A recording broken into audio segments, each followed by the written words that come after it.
Sejam todos bem-vindos a mais um episódio pelo canal da Bucocast. Hoje estou recebendo mais um cirurgião bucomaxilofacial e médico também. Estou falando do professor Dr. Patrício de Oliveira.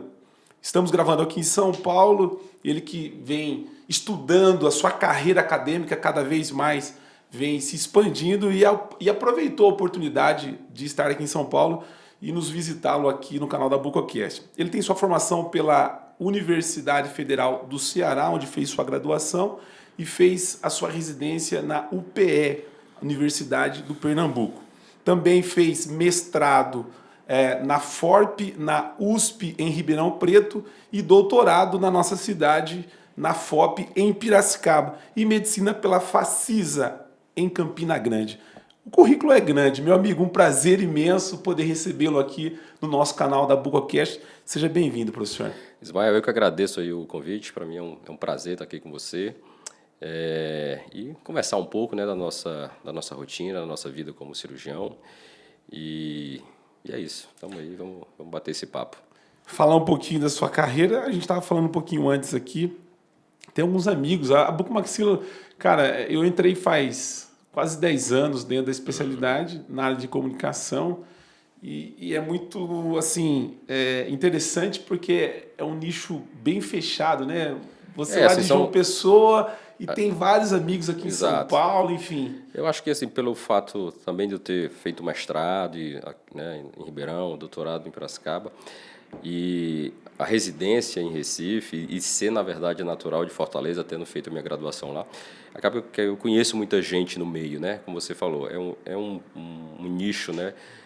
Um pouco restrito, mas eu também já circulei muitos. Então, a gente sempre vai ter amigo em comum, enfim, né? O ex-aluno, o colega de pós. Então, assim, a bucomaxilo é assim, todo mundo se conhece. Todo mundo se conhece. Nós vamos falar do Fellowship, né, em cirurgia ortognática, que vai acontecer de 10 a 12 de outubro em João Pessoa, e tem como coordenador o Dr. Patrício de Oliveira. E vamos falar um pouquinho sobre a carreira dele também. Professor, acho que eu vou chamar de professor, tá?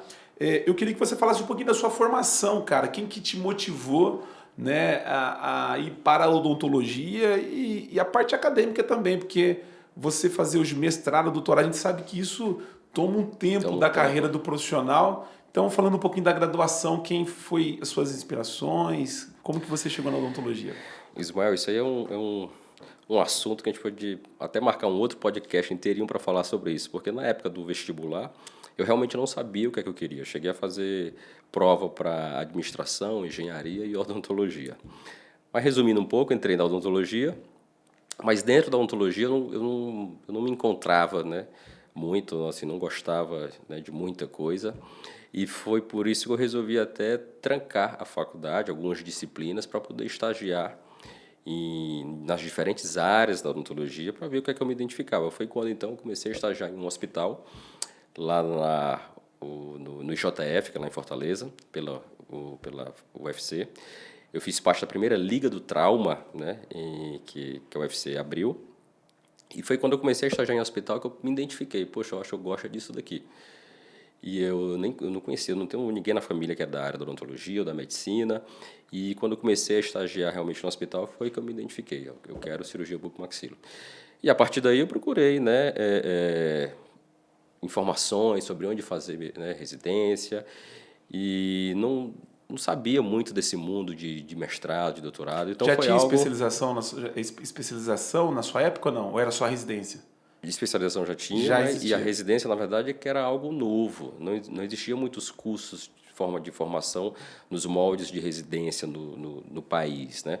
Não como é hoje, com bolsas pela Secretaria de Saúde. Hoje o negócio, né, é realmente bem mais organizado. Então, foi aí que eu decidi fazer residência em cirurgia bucomaxilo. E, logicamente, dentro da universidade, eu tive alguns colegas que me inspiraram e que já estavam fazendo residência, no caso, em Recife. Foi por isso que eu resolvi fazer a residência, né, em Recife. Mas eu achava que, depois da residência, eu ia voltar para casa, né? Só que você começa a entrar nesse mundo e você começa, né, a conhecer também outras pessoas, outros professores que acabam sendo fonte de inspiração para você, né, tentar atingir lugares mais altos, enfim. Foi mais ou menos isso que aconteceu, não foi nada assim muito planejado. As coisas foram acontecendo na minha vida de uma forma assim bem espontânea. E por isso eu fui para a residência em Recife, e lá, com os professores de lá, Laureano, Ricardo Holanda, professor Belmiro, e aí então existe o mestrado, existe o doutorado disso, e por aí eu resolvi seguir minha vida. E foi daí que eu fui fazer mestrado, e do mestrado também a ideia era voltar depois para Recife ou Fortaleza, mas aí surgiu a oportunidade do doutorado, e as coisas foram acontecendo assim de uma forma bem espontânea, bem natural. Não foi nada muito planejado, não.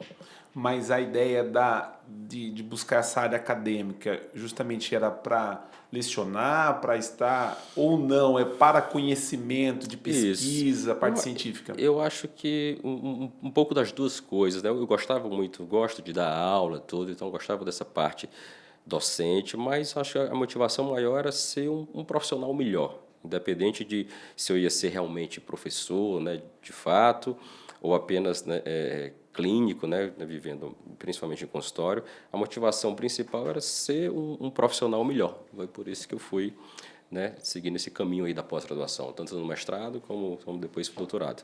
Obviamente que você, nesse caminho, você pensa na carreira de professor, você pensa na carreira de pesquisador, mas, como eu te falei, nada foi muito planejado, as coisas foram acontecendo, né? Então, foi por aí. A motivação maior sempre foi ser um profissional melhor.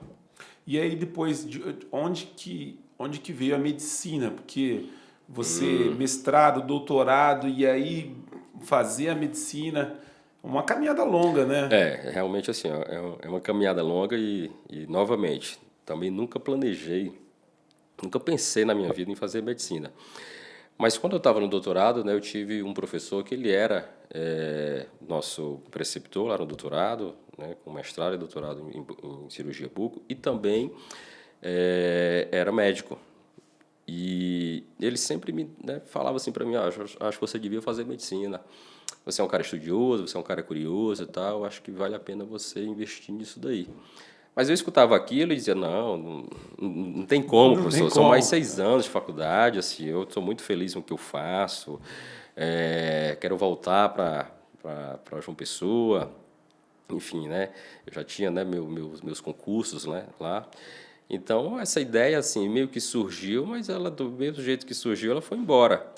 Não foi algo que eu investi nisso, né, não de imediato. Mas aí, como eu te falei, né, a vida da gente, né, vai levando a gente por certos caminhos e chegou um momento na minha vida privada que eu comecei a fazer muito ortognática, hoje em dia é basicamente o que eu faço, e os pacientes começavam a perguntar se eu também não fazia plástica de pálpebra, se eu não fazia plástica de nariz. Ah, doutor, o senhor também não faz uma lipo de papada, o senhor não faz, né, um facelift? E essa coisa começou a martelar na minha cabeça. E foi mais ou menos na época que a odontologia também teve esse boom, né, com essa parte estética, de harmonização, tudo. Mas essa parte é um pouco dermatológica demais, ou cosmética demais, e eu não me identificava muito com isso. Meu negócio é mais cirurgia mesmo. E aí eu fiz uns cursos de lipoaspiração de papada, de lip lift, e poxa, eu acho que isso aqui eu vou conseguir juntar isso com ortognática e dar um resultado melhor para o meu paciente, certo? Professor, e a medicina? De onde veio? Porque depois de mestrado, doutorado, aí a formação da medicina, como que foi isso? É interessante essa sua pergunta, porque eu jamais pensei em fazer faculdade de medicina. E aí no doutorado eu tive um professor que ele era bucomaxilo, com mestrado, doutorado, e estava, né, concluindo o curso de medicina. E ele sempre falava para mim, acho que você devia fazer medicina, você é um cara estudioso, você é um cara curioso, você devia fazer medicina. Mas eu nunca dei muita bola para isso, porque assim, eu era muito feliz com o que eu fazia já, estava satisfeito com o bucomaxilo, tinha os planos já de voltar, né, para João Pessoa, enfim. Então foi uma ideia que surgiu, mas do mesmo jeito que ela surgiu, ela foi embora. Mas, como eu te falei, como nada na minha vida eu fui planejando muito, as coisas foram acontecendo. Então, no meu consultório, acabou que eu comecei a fazer cada vez mais ortognática, o meu dia a dia passou a ser de cirurgia ortognática, e os pacientes perguntavam para mim, doutor, você não faz também plástica de pálpebra, você não faz também uma lipo aqui de papada? Você não faz também um plástico de nariz? Então, isso começou a martelar um pouco na minha cabeça. Então, eu comecei a fazer alguns cursos de cirurgia cosmética de face, né, dentro do que a nossa área de atuação permitia. E aí eu fiz curso de lipoaspiração de papada, fiz curso de lip lift. E eu vi que eu poderia associar isso, certo, no mesmo tempo cirúrgico na cirurgia ortognática. Então, isso aí eu comecei a me interessar cada vez mais por isso. Só que aí a lipoaspiração de papada, o lip lift, a bichectomia se complementavam bem junto na ortognática, mas eu queria mais. Eu acho que se eu fizesse o nariz desse paciente ia ficar melhor, ou mesmo uma plastia de pálpebra. Foi aí que eu comecei a pensar na medicina, porque na época não existia, né, cursos muito sobre né, esse tipo de procedimento, era uma zona ainda, né, um assunto ainda um pouco, né, espinhoso dentro da odontologia. Que E são algumas áreas que fica mais na competência do médico com o bucomaxilo. Ela isso, divide um pouco, né? isso, tá, essa interseção aí.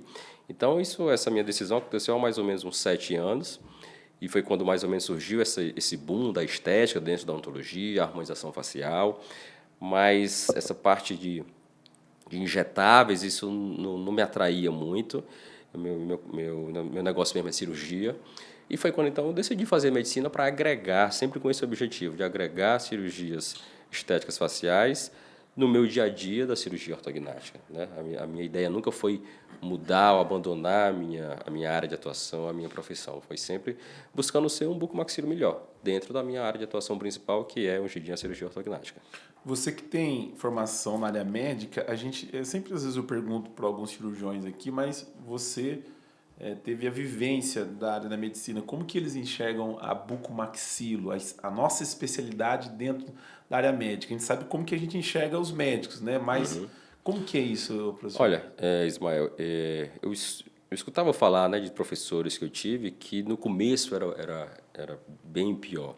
E realmente, assim, a minha geração, hoje em dia, a gente pode dizer que a gente tem muito respeito, né, por parte dos profissionais médicos. Eles entendem muito bem a nossa importância, a nossa área de atuação, o que compete, né, a cada um. Então, hoje em dia, né, você tem, né, cirurgiões bucomaxilofaciais em todos os hospitais, na emergência.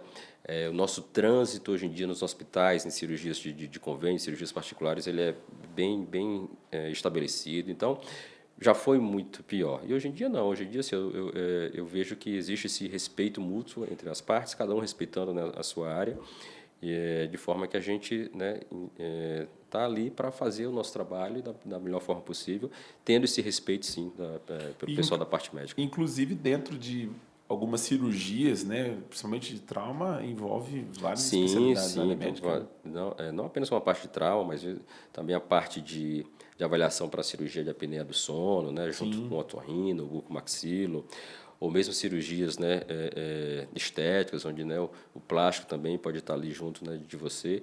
Então, eu vejo sim que existe essa interação hoje em dia muito mais de uma forma positiva do que era antigamente. Obviamente que existe, né, essa discussão do que compete, o que o bucomaxilo pode ou não fazer, tá? Essa discussão, né, existe. É bom que essa discussão ocorra, porque a gente tem uma boa formação cirúrgica, mas existe esse respeito, sim, né, hoje em dia. Professor, como que você enxerga a formação do aluno no Brasil hoje, se falando de cirurgião bucomaxilofacial, né? A gente sabe que as faculdades estão aumentando cada vez mais, né? Esse negócio de crescer, mas ao mesmo tempo a gente percebe que a qualidade também, isso compromete muito com esse número exorbitante, vamos dizer assim, de De faculdades no alunos, né? Brasil. Como que você viu o futuro da especialidade e a formação do bucomaxilo hoje? Olha, na minha época, né, quando eu fiz residência, não vou saber te precisar agora exatamente há quanto tempo, mas existiam poucos centros de formação no país, né? E aqueles centros de formação que eram reconhecidos pelo Colégio Brasileiro era um número menor ainda. Hoje em dia, não. Hoje em dia você tem vários centros, bons centros de formação, né, no país inteiro, que são reconhecidos pelo Colégio Brasileiro de Cirurgia e Traumatologia Bucomaxilofacial. Então, assim, embora, né, realmente esteja havendo esse boom de faculdade de odontologia, né, com muitos alunos, Mas dentro da formação da cirurgia bucomaxilofacial, se você segue aquele tipo de formação que um programa de residência te dá, certo? Você é capaz, sim, com certeza, de sair um profissional competente e bem treinado se você fez uma residência nos moldes de uma residência, como uma formação cirúrgica tem que ser, né? Que são 3 anos, né, de forma integral ali. Aí sim, isso eu acredito. Com relação à especialização, como é que você vê? Por exemplo, hoje a gente tem um grande número, um grande número de cirurgiões que não tem esse tempo para fazer residência, hospital e está fazendo especialização. Como que você enxerga a especialização dentro da formação do bucomaxilo? Olha, existem cursos de especialização que funcionam nos moldes de uma residência, né? Como assim? É um curso de 3 anos, de dedicação exclusiva, né, período integral. Nesses cursos de especialização, eu acredito, sim. São bons cursos. Mas, no entanto, existem outros cursos de especialização que funcionam uma semana por mês, durante 2 anos, 2 anos e meio. Então, assim, eu não consigo enxergar que esse aluno vai sair versado em todas as áreas que a cirurgia bucomaxilofacial oferece, né, como atuação. Ele pode até sair bem preparado para fazer cirurgias a nível ambulatorial, com a parte de implante, ou mesmo extrações de dentes inclusas, mas a cirurgia bucomaxilofacial é uma área de atuação bastante ampla. E eu não acredito, sinceramente, que um curso de especialização com uma carga horária restrita como essa, de uma semana por mês, né, por exemplo, durante 2 anos, ou mesmo que seja 3 anos, não acredito que esse curso vai dar para o aluno competência para ele fazer e para ele atuar nas diferentes áreas da bucomaxilo, como cirurgia de ATM, cirurgia ortognática, ou mesmo a questão, né, de trauma. Então, assim, cada um escolhe, né, o caminho que quer. Dentro da formação hoje de residência, que é o que o colégio tem, né, Recomenda, né? recomenda, né, a gente sabe que alguns serviços também dentro desse modelo de residência, ele não é acessível, né, a nível da demanda que hoje tem, acho que de procura de alunos para a formação da bucomaxilo, né?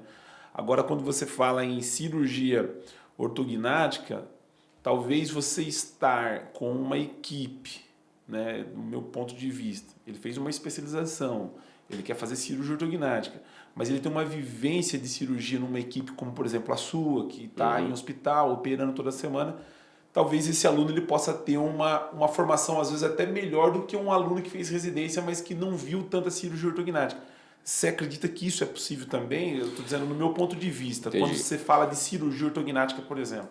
Olha, eu acredito que isso seja possível, sim, desde como você falou. O aluno ele identifica que ele teve uma formação deficiente em determinada área e ele buscou se desenvolver naquela área em que a formação dele foi deficiente, né?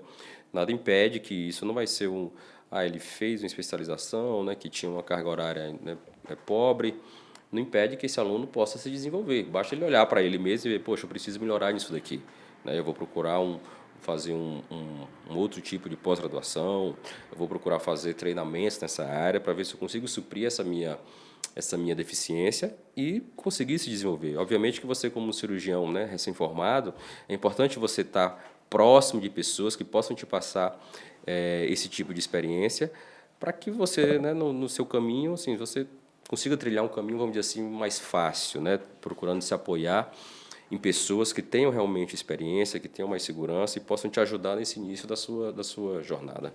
Acho que é isso. Quando a gente fala sobre cirurgia ortognática, a gente percebe que hoje nós temos vários profissionais bucomaxilo que têm formação, mas que não faz a cirurgia ortognática ou não faz a cirurgia de ATM. Como que você se encontrou? Porque a curva de aprendizado é alta, né? Dentro dessas duas áreas, né? A gente sabe que tem outras áreas, mas ATM e ortognática eu diria que são as duas principais, vamos dizer assim. Como que você encontrou aí dentro da ortognática, principalmente, que a gente sabe que a curva de aprendizado é grande, né, para você? Isso. Olha, é interessante essa tua pergunta, porque eu tenho colegas que são bem formados, né, mas que eles se dedicam mais a outras áreas da bucomaxilo, né? Ele tem um volume bom de cirurgia de implante, onde ele faz aquelas cirurgias a nível ambulatorial de implante, reconstruções de maxilas atróficas, ou mandíbula, enfim. Então, eu acho que isso vai um pouco de como a vida foi se apresentando para cada um, né? Como eu falei, eu tenho amigos cirurgiões muito bem formados, mas que não têm um grande volume, um bom volume de ortognática, e estão muito bem e felizes do ponto de vista, né, pessoal e profissional e financeiro, fazendo cirurgias de implante, por exemplo. Embora ele tenha tido uma boa formação para fazer ortognática, mas o dia a dia dele acabou que não aconteceu muito por esse lado, certo? No meu caso, foi diferente, assim, eu não tive, no meu dia a dia, um bom volume de pacientes para implante, certo? Embora hoje em dia eu seja coordenador e professor de curso de especialização em implante, os pacientes me procuram mais para fazer ortognática. Então, não foi algo que eu escolhi, foi algo que foi acontecendo. E eu acho que é mais ou menos isso também na vida de cada um.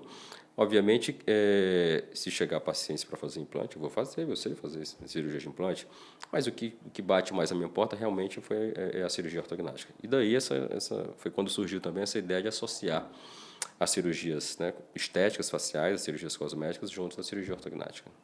Hoje nós percebemos que a cirurgia ortognática, o cirurgião ele busca uma linha de referência, né? O Arnett, enfim, outros nomes que são referência mundial.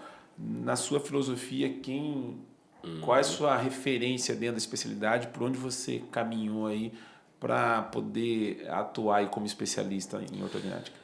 Olha, eu acredito, sim, que você, hoje em dia, o conhecimento, o acesso à informação é muito mais fácil hoje em dia do que era, né, antigamente. Então, hoje eu procuro beber de diferentes fontes, entendeu? Eu sigo principalmente a linha do Arnett, mas isso não me faz fechar os olhos para que, né, outras referências, né, mundiais falam, né, e orientam. Mas, sem dúvida nenhuma, a minha linha principal é trabalhar na linha que o Arnett desenvolveu, né? Mas, como eu falei, né, eu já visitei outros serviços fora, na Lituânia, mesmo na Bélgica, nos Estados Unidos, e a gente vê um pouco de tudo e procura estar adequando o que você vê de cada um, tá adequando isso para a tua realidade também. Não adianta eu querer fazer, né, uma cirurgia de uma forma, ou seguindo uma filosofia que eu não consigo aplicar, né, no meu dia a dia, certo? Então, o que eu procuro fazer é isso, é beber um pouquinho de cada lugar de forma que eu consiga adequar isso para a minha realidade. E tem funcionado bem. Essa variável, né, que você busca de formação é importante para o profissional que quer se tornar um especialista, né? Isso. Principalmente quando você fala de cirurgia ortognática, a gente percebe que você sempre tem que estar estudando, né? Isso. E como eu te falei, eu procuro, né, informações. Hoje em dia a informação, como eu falei, está muito fácil. Então, você lê um artigo aqui, por exemplo, de um cara que está lá, né, no outro lado do mundo, e você vê uma técnica um pouco diferente, você consegue adequar isso, você entende, vê que como você consegue desenvolver e passa a aplicar isso, né, no seu dia a dia. Então, é mais ou menos isso. Professor, agora nós vamos falar do curso. A gente fez esse caminho justamente, né, da formação do aluno, falar também, obviamente, do especialista, né, desse aluno que busca ser especialista em cirurgia ortognática. Você preparou um curso, provavelmente, aquilo que você gostaria de receber, né, e que muitas das vezes apesar de a gente ter diversos profissionais espalhados no Brasil, ainda esses cursos parece que estão muito lá fora, né? Essa vivência e o investimento também é muito alto, né? E aí você desenvolveu agora essa primeira edição, em outubro, o Fellowship em Cirurgia Ortognática. Eu queria que você falasse um pouquinho do objetivo desse curso que vai ser apresentado agora em outubro.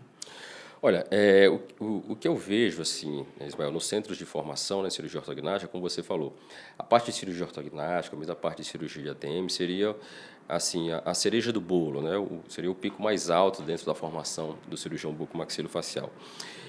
E embora, né, os programas de residência ofereçam esse tipo de treinamento para o aluno, o aluno muitas vezes ainda sai inseguro, né, ele sai um pouco, né, inexperiente, o que é normal, o que é natural da curva de aprendizagem dele.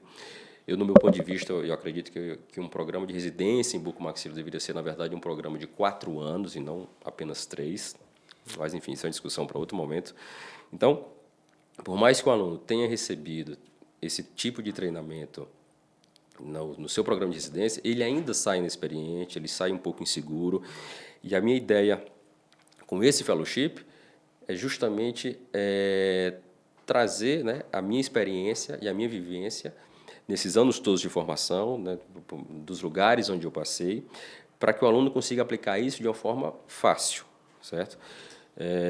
Onde eu vou estar, né, operando de um lado e o paciente e o aluno do outro, né, hands-on realmente, e mostrando passo a passo e principalmente, que eu acho que isso foi um grande diferencial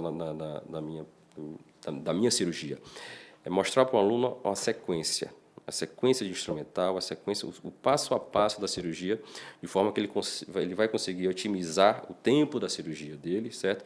E fazer de uma forma segura. Acho que é isso. Então, realmente tem muitos centros de formação, muitos bons centros de formação existem, mas o aluno realmente ele sai ainda um pouco inseguro, um pouco inexperiente. Foi por isso que depois da residência, eu fui fazer mestrado, fui fazer doutorado, procurando ser um profissional melhor, para que quando realmente eu caísse assim, no mercado de trabalho, né, eu tivesse segurança realmente para oferecer para o paciente aquilo que eu sei que seria o melhor, né, e com competência para fazer. Hoje a gente percebe, nós organizamos alguns cursos também pela Bucocast, inclusive em cirurgia ortognática, e a gente percebe que o aluno, a cirurgia ortognática parece que é o maior desafio do bucomaxilo, né? Parece que ele já entra na formação pensando na nisso. cirurgia ortognática. Então, assim, o aluno que tem dificuldade também é um desafio para vocês, né? Poder colocar esse aluno em condição de fazer a sua cirurgia. Mas assim, que aluno a gente vai, né, pegar assim? É aquele aluno que já fez o seu período de treinamento, de formação, né, pela residência, né, onde ele passou. Mas é como você falou, o aluno já entra pensando na cirurgia ortognática, né? Ele quer muito fazer esse tipo de cirurgia. Talvez não seja nem a cirurgia mais difícil dentro da bucomaxilo, né? Acho que as cirurgias de prótese de ATM são até mais desafiadoras, e principalmente quando você associa uma cirurgia de prótese de ATM junto com a cirurgia ortognática. Mas realmente é aquela cirurgia que o aluno, né, tem tara, né, para fazer e fazer bem, enfim. Então, com esse curso, a ideia é que ele realmente coloque a mão, né, ali para fazer de fato. Porque o que é que eu vejo? Eu vejo cursos que procuram passar esse tipo de conhecimento e de informação para o aluno, mas que fazem treinamentos em mandíbulas, né, em modelos de poliuretano, ou mesmo que seja um treinamento em cadáver, mas não é a mesma coisa, certo? Não é a mesma coisa. E eu digo isso porque eu já tive a oportunidade de fazer treinamentos agora na área médica, onde é um hands-on, onde você opera, né, o paciente com o professor ali do lado. Então, isso faz toda a diferença, né, na questão de você se sentir capaz e seguro de fazer, né, o que você está se propondo a fazer. Normalmente você está acostumado, né? Que você tem uma equipe que acompanha você nos hospitais, enfim, residentes, que você já tem essa vivência. Porque é desafiador você ter o aluno ali na cirurgia do paciente, poder ensinar ele durante ali, né, a cirurgia. Mas, assim, de certa forma, eu já estou um pouco acostumado com isso, já que eu sou staff, né, de um serviço onde eu recebo residentes comigo. Então, nas cirurgias de trauma, por exemplo, eu procuro fazer exatamente isso, né? Tá ali orientando, faça a incisão daqui até aqui, eu vou marcando, coloque esse afastador aqui e aqui, porque você vai ter um campo bom. Então, é sempre isso. Não basta apenas, quando você se propõe a ensinar algo, não basta apenas você fazer da forma que você muitas vezes consegue até fazer mais rápido. Mas você tem que fazer de uma forma que seja reproduzível, né? Então, eu faço de uma forma que o aluno consegue reproduzir isso sem ser algo ali muito, né, empírico. Não, existe uma sequência certa, uma sequência não apenas de passo cirúrgico, mas sequência principalmente de afastadores. Depois dessa incisão, depois desse descolamento, coloca esse tipo de afastador aqui e esse outro aqui. Então, isso ele tendo essa... memorizando isso ou internalizando isso, ele vai conseguir reproduzir isso e alçar voo, né, com suas próprias asas. Então, esse desafio que você coloca, né, a gente já tem um pouco de experiência com isso, porque eu recebo residência e opero junto com eles, e também fui ensinado dessa maneira, né?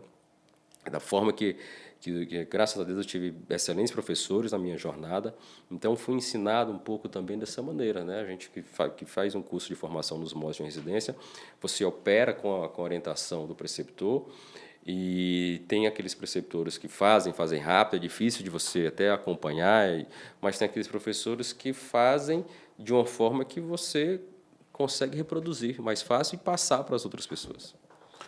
Professor, tem uma pergunta que eu faço para todos os colegas, quase todos os colegas que passam aqui, né, pelo nosso podcast. Por onde começa a cirurgia ortognática no seu ponto de vista? Se ela, para todos os casos, você começa no mesmo lugar ou tem uma variação? A gente já, confesso que a gente já ouviu de tudo um pouco aqui. Eu queria que você desse sua opinião também. Eu imagino que você já tenha ouvido realmente de tudo um pouco.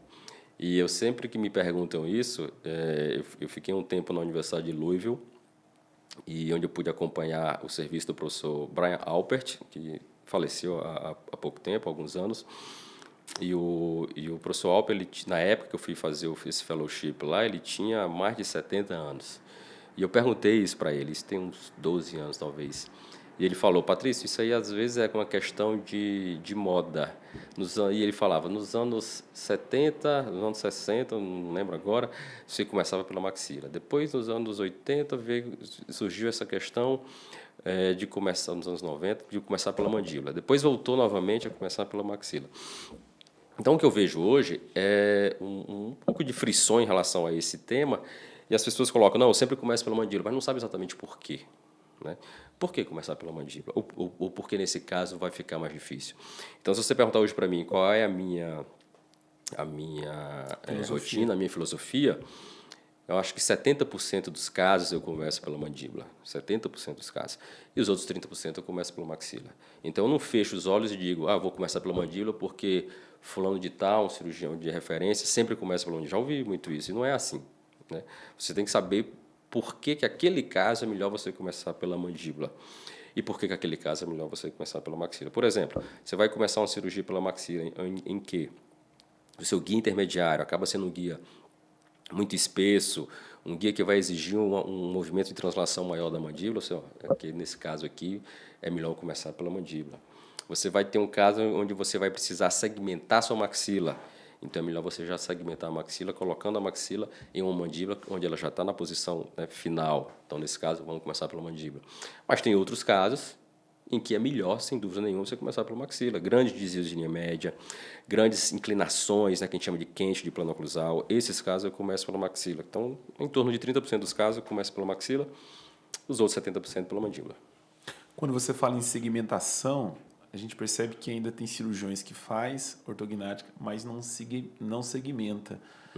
Já ouvi dizer por risco, infecção, enfim.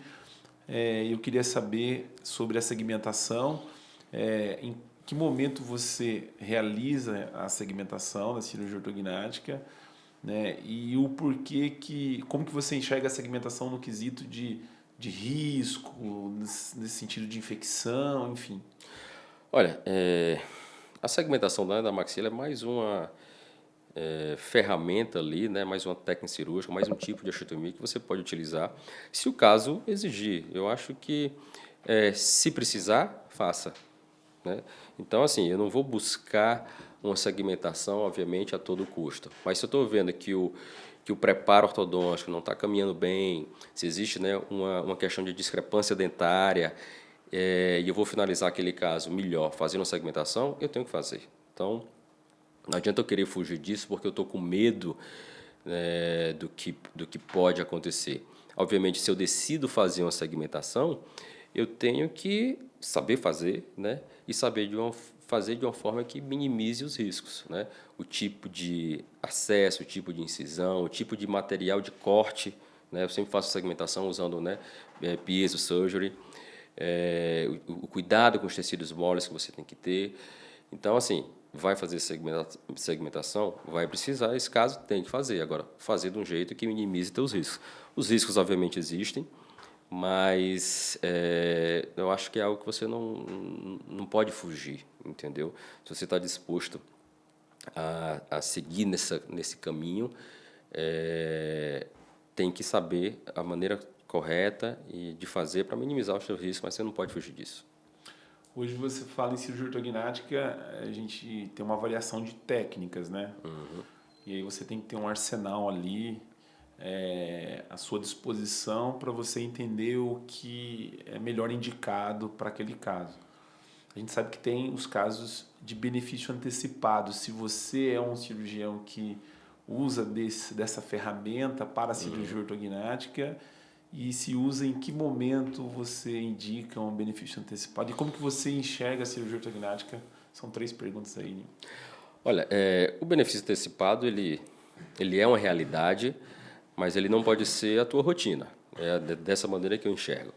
A maneira tradicional de você planejar e tratar os teus casos, ainda para mim, ainda é a melhor forma. Eu acho que eu sou um cirurgião melhor quando eu faço a minha cirurgia seguindo essa sequência de preparo ortodôntico pré-operatório, cirurgia e depois o refinamento ortodôntico no pós-operatório.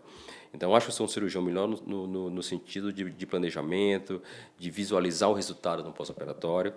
Agora, tem casos que você tem que fazer um benefício antecipado, seja por um motivo ou por outro. Mas o que eu procuro passar é o seguinte: não é caso para todo paciente, não é caso para todo profissional, e algumas vezes não é caso para todo ortodontista, né? Você tem que ter um ortodontista ali parceiro, experiente, para ele visualizar junto ali com você que tipo de oclusão você vai entregar para ele no pós-operatório para saber se ele vai conseguir finalizar o caso. Então, quando você fala em benefício antecipado, existe aquele, vamos dizer assim, aquele benefício antecipado raiz. O cara está sem preparo ortodôntico nenhum, está sem aparelho, inclusive. E existe um benefício antecipado, vamos dizer assim, um benefício precoce. Você começa um tratamento ortodôntico, deixa o paciente em uma condição, a oclusão do paciente em uma condição melhor, para que depois você venha a operar e aí o ortodontista depois finalizar. Então, dentro do termo benefício antecipado, existe, né, ainda diferentes opções. Como eu falei, esse benefício raiz, zero de preparo, e um benefício precoce, onde o paciente já iniciou algum preparo ortodôntico, mas chega num momento em que ele não consegue mais evoluir no preparo. Existe algum bloqueio de movimentação dentária. Então, nesses casos, sim, você faz a cirurgia, um benefício precoce, e aí o ortodontista vai conseguir finalizar o caso melhor após a cirurgia. Você que nos acompanha Mas não é para todo caso e nem é para todo cirurgião. É assim a maneira que eu enxergo. Eu entrevistei um colega que a gente vai estar agora no Belém, no Pará, o professor Dr. José Thierres. Ele utiliza do benefício antecipado em uma grande parte dos seus casos e quero fazer um podcast com ele. Inclusive, na semana passada, nós gravamos um podcast com o pessoal do Colégio Brasileiro e fiz o convite a ele, mas quando fala em benefício antecipado, eu lembro que eu entrevistei ele no Copac e ele tem uma vivência assim, de uma indicação diferente do que a gente costuma ver por parte dos cirurgiões em benefício antecipado. Você que nos acompanha pelo canal da Bucocast, não é inscrito aí no nosso canal, vai lá, se inscreva no YouTube e também no Instagram para você acompanhar os cortes, né, dos programas que nós exibimos por aqui. Professor, quando você começou a cirurgia ortognática, o planejamento virtual para a cirurgia ortognática já era uma realidade ou você começou ainda no modelo convencional? Boa pergunta, comecei da forma convencional. Hoje em dia, acho que os alunos que estão ainda, né, em residência, eu acho que muitos serviços hoje em dia já dispõem de programas de planejamento virtual. Mas quando eu comecei era no papel de acetato, ali no papel manteiga e fazendo a cirurgia em modelo de gesso. Meu período de formação da residência, no mestrado, no doutorado, era assim. No doutorado, eu comecei a ter o contato com programas de planejamento virtual, naquela época ainda em 2D, com o Dolphin. Então, foi uma evolução, né? Existe, né? Montar os modelos de gesso no articulador, fazer os guias de resina acrílica. Hoje em dia você tem o artifício, né, de você ter tomografia, foto, escaneamento, programas de planejamento virtual já em 3D, a impressão de guias também com impressoras 3D. Então, foi uma evolução que acelerou muito o trabalho da gente, né? A gente realmente era um sofrimento fazer uma cirurgia de modelo, né? E a confecção de guia em resina acrílica. Hoje não, hoje está bem mais fácil isso. Mas eu acho que isso assim, foi uma parte importante desse nosso aprendizado, né? Para entender melhor os movimentos, como acontecem. Não que hoje o aluno não possa entender melhor, mas se a tecnologia está aí hoje, né, por que não usá-la? Então, eu acho que tem que ser usado sim. Hoje em dia eu não faço mais cirurgia se não for com planejamento virtual, acho que ninguém mais faz isso, porque mesmo que você não tenha os programas, você tem como, né, terceirizar essa questão. Então, é uma realidade que veio para ficar, né? Não tem mais como fugir disso. Não existe hoje em dia cirurgia ortognática que não seja feita com planejamento virtual. Pelo menos é assim que eu enxergo, é assim que deveria ser. E que dentro do curso do Fellowship, o planejamento virtual vai fazer parte das etapas, né? Além do hands-on, cirurgia em Sim, paciente. sim. Foi bom você ter comentado novamente sobre isso, porque o curso vão ser 2 dias de aula teórica, né, onde a gente vai passear um pouco pela questão de análise facial, preparo ortodôntico, pré-operatório. Vai ter um turno inteiro sobre essa questão de planejamento virtual, né, como é que eu faço, que medidas eu utilizo, por que fazer, né, determinados movimentos. No dia seguinte, né, o segundo dia da aula teórica, a gente vai falar sobre os diferentes tipos de osteotomias, desde as osteotomias mais tradicionais, né, FO1, né, sagital, mas também osteotomias, né, que você tem que ter esse conhecimento para te salvar em algum caso que seria mais importante, osteotomia de wing, uma osteotomia de zigomática, uma osteotomia paranasal. E para que no terceiro dia, então, a gente faça realmente o hands-on, né, cirúrgico ali, operando junto com o aluno. Mas a gente vai sim comentar bastante sobre essa questão de planejamento virtual e mostrando o workflow, né, como funciona, né, tomografia, escaneamento, foto, posicionamento de paciente para foto, isso é muito importante, porque eu vejo, né, alguns colegas me mandam fotos para a gente estar fazendo esse planejamento, o posicionamento da cabeça é uma parte importantíssima dentro do planejamento virtual, a padronização das fotos, então eu vejo que isso às vezes ainda pode melhorar. Professor, a gente tem hoje os alinhadores, que é uma realidade praticamente, né, dentro da ortodontia, e isso obviamente chegou na especialidade, porque a gente tem os convencionais e tem os alinhadores. Como que é a técnica que você utiliza e se isso também será algum tema dentro do curso, porque eu vejo que tem cirurgiões que quando recebe um paciente com alinhador, ele trata de uma forma, faz a cirurgia de uma forma, quando é convencional, como que é esse transoperatório, pós, com a cirurgia ortognática preparada por alinhadores? Olha, assim, dentro desse contexto, né, você pode até ter um paciente que teve o seu preparo ortodôntico feito todo à base de alinhadores, mas que durante a cirurgia, ele vai para a cirurgia com algum artefato ali ortodôntico que você consiga fazer um bloqueio no transoperatório. Quando não, você pode utilizar parafusos de bloqueio que vão te permitir fazer, né, esse bloqueio, né, para a utilização do guia intermediário e mesmo, né, o bloqueio para a oclusão final. O grande desafio que eu vejo quando você decide operar um paciente, vamos dizer assim, que fez o preparo com alinhadores e está sem aparelho, é no pós-operatório. Porque no pós-operatório você tem perda de propriocepção, você tem tração muscular, um movimento assim de um grande avanço de mandíbula. Então você fica um pouco sem dispositivo de ancoragem para estar trabalhando com elásticos, né? Então isso é um inconveniente. Mas como é que eu faço, né? Você pode utilizar as próprias moldeiras dos alinhadores, colocando nas moldeiras alguns dispositivos, alguns ganchinhos para você estar posicionando os elásticos, ou mesmo alguns brackets nos dentes caninos, primeiros molares, incisivos, para você estar se utilizando desses brackets para posicionar os elásticos, mas você tem que ter cuidado que para você nesse jogo de elástico não estar deslocando os dentes, já que eles estão soltos, né? Não existe aparelho ortodôntico unindo todos esses dentes. Então, tem alguns detalhes específicos, né, que a gente pode falar no curso sobre isso, algo bem específico, principalmente no pós-operatório. Eu acho que a maior dificuldade em se operar um paciente com alinhador é você ter um controle da oclusão no pós-operatório. No pré-operatório, você articula os modelos, acho que a oclusão dele está boa, está estável. No transcirúrgico, você se utiliza de parafuso de bloqueio, mas eu acho que o maior desafio é você ter o controle da oclusão que você estabeleceu, né, no pós-operatório. Uma coisa que me chamou bem a atenção no curso que você vai ministrar, que você está unindo, na verdade, o que tem de mais desejado dentro da ortognática, que é a ortognática convencional, a ortognática minimamente invasiva invasiva e as cirurgias cosméticas associadas à ortognática, né? É o que o cirurgião busca hoje, né, professor? Uhum. Eu acho, né, que essa parte da cirurgia cosmética associada com a ortognática, ela veio para associada ou não à ortognática, ela veio para ficar. Eu acho que a nossa geração é uma geração de transição aí desse modelo de cirurgião de base óssea, de cirurgião, vamos dizer assim, esquelético, para um cirurgião cada vez mais versado nesse manejo de tecido mole.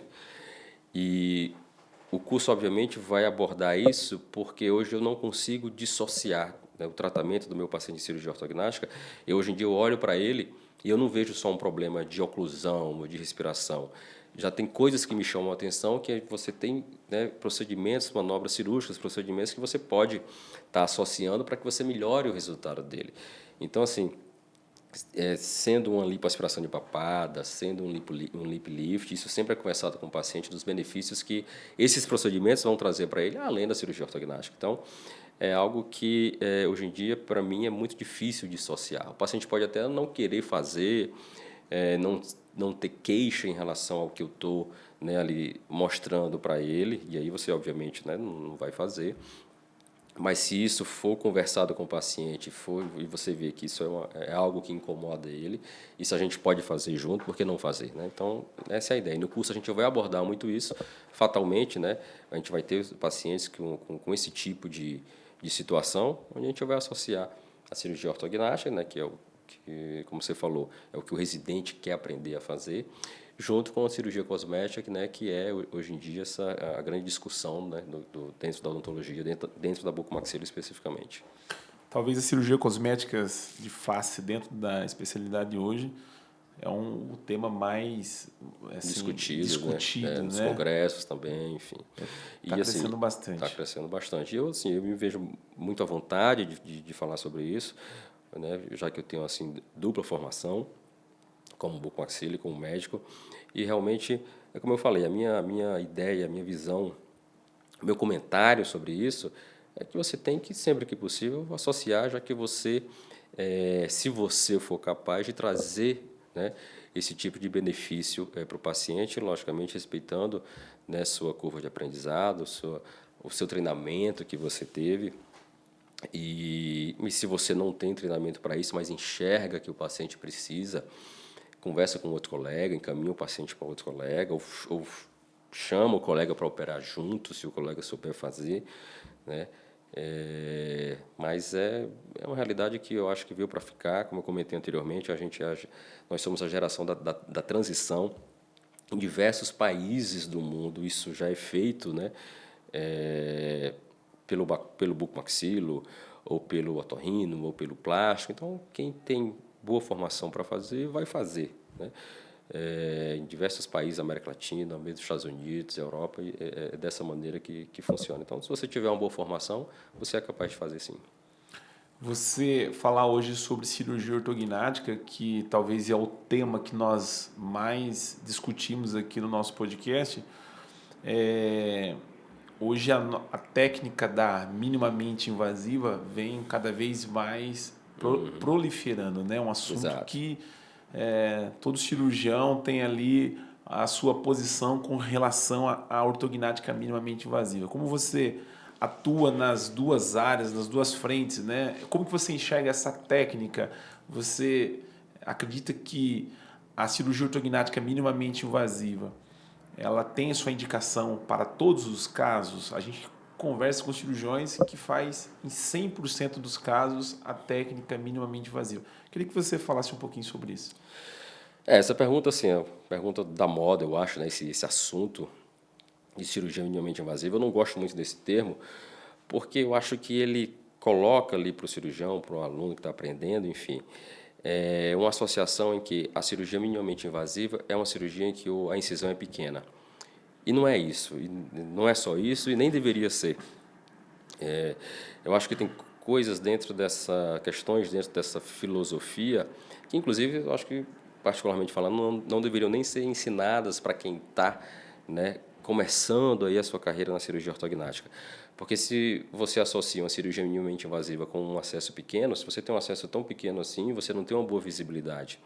E se você não tem uma boa visibilidade, você faz uma osteotomia sem segurança. E para quem está começando, às vezes a pessoa não tem, o cirurgião não tem essa percepção do que é realmente seguro, do risco que aquele acesso tão pequeno assim pode, do risco que existe ali, né?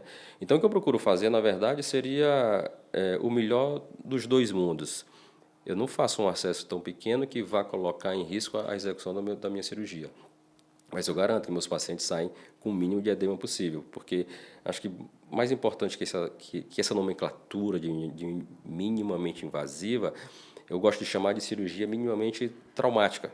Pô, mas a cirurgia ortognática já é uma cirurgia traumática? É, mas você pode, com o manuseio adequado dos tecidos moles, e a gente usa, a minha equipe usa bastante as mãos, a gente usa bastante as mãos para afastar lábia, afastar bochecha, com o mínimo de instrumental possível. E outro detalhe, você não precisa de instrumental específico para fazer uma cirurgia minimamente invasiva. A gente usa principalmente as mãos, de forma que eu consigo, para mim, o melhor dos dois mundos. Eu consigo um acesso pequeno, com um mínimo de edema e com o máximo de segurança. Para mim é isso que tem que ser. Um acesso pequeno, com o mínimo de edema e o máximo de segurança, sem utilizar material específico. A gente, hoje em dia, faz a cirurgia de um jeito em que eu não preciso de material específico nenhum para kit de cirurgia minimamente invasiva para estar fazendo a cirurgia ortognática. Alguns casos, você percebe que vai ser difícil você ter um acesso tão pequeno assim para fazer um desgaste posterior que você precisa, ou mesmo um recuo de maxila, certo? Mas se você manuseia, afasta os tecidos com as mãos, né? Com a mãozinha leve, como às vezes eu brinco, né, com o colega, ó, tira essa mão de pedreiro daqui, porque é isso que provoca grandes edemas. E foi por isso também que hoje em dia eu opero só de dois. Eu tirei o cara que fica na cabeceira do paciente, porque esse cara que está aqui na cabeceira do paciente, muitas vezes, na hora de afastar os tecidos moles para querer ver e querer ajudar, acaba que traumatiza muito mais do que uma incisão um pouco maior. Então, é isso que a gente tem que entender. A incisão um pouco maior, ela não vai trazer prejuízo para o pós-operatório do teu paciente, mas um afastamento com muita força, com um instrumental que não seja adequado, isso sim vai trazer um edema e um desconforto no pós-operatório muito maior. Então, por isso que eu tirei esse colega da cabeceira, e hoje em dia só opero eu e o outro colega do lado, em que a gente trabalha nessa sincronia, nessa sintonia, utilizando as mãos para estar afastando os tecidos, fazendo a cirurgia, como eu falei, com acessos pequenos, mas com o máximo de segurança. A gente estava num evento em Florianópolis e um professor falou a seguinte frase: o tamanho da incisão não vai mudar o seu resultado. E é real isso, né? Isso é real. E eu digo, eu acho que eu visitei o Dr. Simonas Grybauskas, que é um grande cirurgião da Lituânia, e ele fala que as cirurgias dele são maximamente invasivas, mas é com o mínimo de edema, né? Ele preza bastante pela segurança, para visualizar o que está acontecendo lá no fundo da maxila, por exemplo. E as cirurgias dele são mínimo de edema. Então, para mim, o tamanho da incisão ela não vai influenciar ou impactar tanto assim no teu pós-operatório em termos de edema, mas principalmente o manuseio dos tecidos moles na hora de executar, né, as osteotomias, a fixação. Isso sim é que vai te trazer um pós-operatório mais tranquilo, né, menos sofrido, vamos dizer assim, do que um tamanho de incisão. Então, é dessa maneira também que eu enxergo. E como eu falei, eu acho que tem coisas dentro dessa filosofia que elas não deveriam ser ensinadas para quem está começando, certo? Porque você acaba que traz para aquele procedimento um risco maior onde você não precisaria. Certo? Se eu posso ter uma visibilidade melhor e minimizar meu risco de uma fratura indesejada, enfim, por que não? Essa incisão um pouquinho maior ela não vai trazer prejuízo. Mas se você faz uma incisão tão pequena a ponto de você não ver exatamente o que você está fazendo, e para quem está começando é difícil isso, você pode ter, né, surpresas aí desagradáveis, vamos falar assim. Dr. Roberto Makoto, assisti uma aula dele, o professor Roberto Makoto, e em um slide ele mostrava a importância, as prioridades dentro da cirurgia ortognática e os quesitos, né? E ele listava alguns e o primeiro vinha a estética, né? E divide né, um pouco essa opinião. Há quem diga que a cirurgia ortognática ela é 100% funcional e há quem diga ambos, enfim, né? Vendo o paciente, como a gente lida bastante com o paciente também, a gente percebe que a preocupação maior do paciente é com o lado estético, né? A parte estética, não sei no seu ponto de vista, mas acho que é o que atrai mais o paciente, que leva o paciente ao consultório. No seu ponto de vista, como que você enxerga a cirurgia ortognática nesse sentido, professor? Eu acho, assim, Ismael, que você não tem como separar uma coisa da outra, entendeu? É difícil você dissociar, não, vou fazer isso aqui pela estética, vou fazer isso aqui pela função. Elas estão, no caso da cirurgia ortognática, elas estão muito interligadas. Eu até brinco que a cirurgia ortognática é a melhor cirurgia do mundo, né? Estou brincando quanto a isso, que a melhor seria você não precisar de cirurgia. Mas por que eu digo que é a melhor cirurgia do mundo? Porque você consegue devolver função mastigatória, função respiratória e estética dentro de uma cirurgia só, né? Coisa que uma cirurgia cosmética ela não te dá. A cirurgia cosmética, a cirurgia plástica, ela te dá um benefício, né, estético. A cirurgia ortognática, não. Ela vai te trazer um benefício funcional e estético, de forma que você não consegue separar isso. Agora, quem vem primeiro, quem vai dizer para mim é o paciente. Qual a motivação dele maior? Por que ele veio até mim para procurar, né, esse tratamento? A motivação dele é principalmente estética? Tudo bem. Então, o que é que eu procuro fazer? Tenho que alinhar as expectativas dele dentro do que a ortognática consegue dar. A motivação dele é muito mais oclusal, né? Ele tem, né, uma oclusão padrão 3, uma classe 3, enfim. A motivação dele é principalmente melhora da oclusão. Aí você coloca para ele, e ele até fala, não ligo para a estética, doutor, eu quero melhorar a minha mordida, não ligo para a estética. E aí eu tenho que colocar para ele, tudo bem, eu sei que você a estética não é a sua motivação principal, então eu preciso corrigir a sua mordida, não é isso? Mas se eu posso corrigir sua mordida, melhorando, harmonizando, equilibrando melhor, né, as proporções do teu rosto, por que não fazer?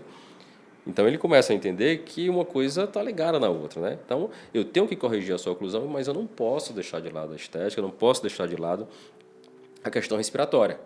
Então, por isso que eu falo, não dá para você separar. É o paciente que vai te dizer qual a motivação maior dele que fez com que ele procurasse você, seja estética, seja oclusal, né, funcional. Com as redes sociais hoje, o paciente está cada vez mais exigente na questão da face, principalmente depois da pandemia, onde as pessoas, né, teve que buscar um hábito de se olhar na câmera, fazer reunião. Não sei dados mais assim específicos para citar, mas dizem que aumentou bastante a procura por procedimentos estéticos a partir da pandemia por conta disso. Entendi.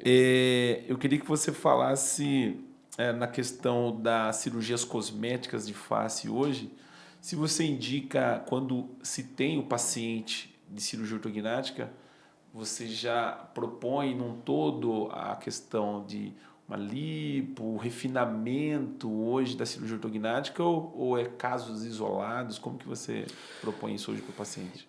Olha, isso realmente é uma realidade que faz parte hoje do meu dia a dia. E a gente coloca para o paciente que a motivação dele maior, ele né, veio até mim para fazer uma cirurgia ortognática. É esse o desejo maior dele. Mas você também apresenta isso daqui, né, um pouco de lipomatose na região, né, submentoniana, ou um lábio muito longo. O que é que você acha, né, disso? Eu sei que não foi isso a motivação maior que trouxe você até mim. Mas a gente pode melhorar isso também. Então, acho que a abordagem tem que ser essa. Não tem que ser algo impositivo, tem que ser algo conversado com o paciente.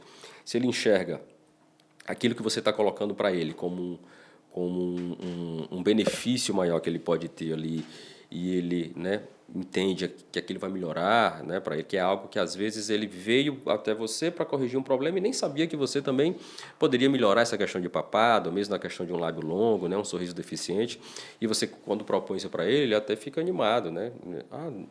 Então, eu posso corrigir isso também? Não estou na mesma cirurgia? Pode. Então, eu acho que a abordagem tem que ser essa, né? Associar quando possível. Mas, se não tiver indicação, ok, tudo bem. Vida que segue, como eu te falei. Eu fiz medicina para ser um bucomaxilo melhor e vou continuar fazendo, vou continuar atuando onde eu atuo.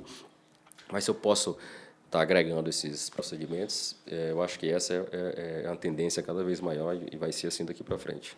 Os implantes faciais, professor, que a gente tem visto bastante se falar também das próteses faciais, né? Como que você vê esse momento das próteses, se ela vai poder devolver aí para o paciente, né, uma estética melhor, onde a cirurgia ortognática não consegue entregar. As próteses, você acha que ela pode substituir a cirurgia ortognática em algum momento? Como que você enxerga isso? Olha, eu acho que as próteses faciais elas estão dentro do arsenal cirúrgico que o bucomaxilo, né, eventualmente pode lançar a mão para resolver a queixa daquele paciente. Ela não vai substituir a cirurgia ortognática porque ela tem, né, indicações e motivações diferentes. O que eu vejo é que tem regiões em que ela está muito bem indicada, né? Como a região de ângulo, por exemplo. Mas por quê? Porque você não tem osteotomia na região de ângulo que vai te dar uma boa projeção de ângulo como o paciente quer. Então, você tem que lançar a mão de uma prótese. Na região de zigomático, você tem até uma osteotomia de zigomático, que é um pouco mais difícil de realizar e tudo. Nessa região, uma prótese de zigomático, a execução dessa cirurgia de prótese é muito mais fácil do que a execução de uma osteotomia de zigomático. Isso é, pelo menos, a forma que eu enxergo. Mas na região do mento, eu não vejo por que usar prótese de mento. Essa é a minha opinião. Se você tem uma osteotomia, que dentre as osteotomias, né, para uma cirurgia ortognática, talvez seja a mais fácil de ser realizada, na região aqui anterior, onde o acesso é praticamente direto, e você fazendo uma mentoplastia de avanço, você consegue um bom resultado, seja no avanço, seja no recuo, seja para diminuir largura, seja para diminuir altura. Então, a osteotomia de mento ela é muito versátil para você corrigir a posição do mento, nos 3 diferentes planos do espaço. Não tem por que você usar uma prótese de mento. Isso é a forma que eu enxergo. Mas, né, vai também da opção individual, né? Mas se fosse para usar um implante facial, uma prótese, eu não usaria no mento. Eu usaria na região de ângulo ou região paranasal ou de zigomático.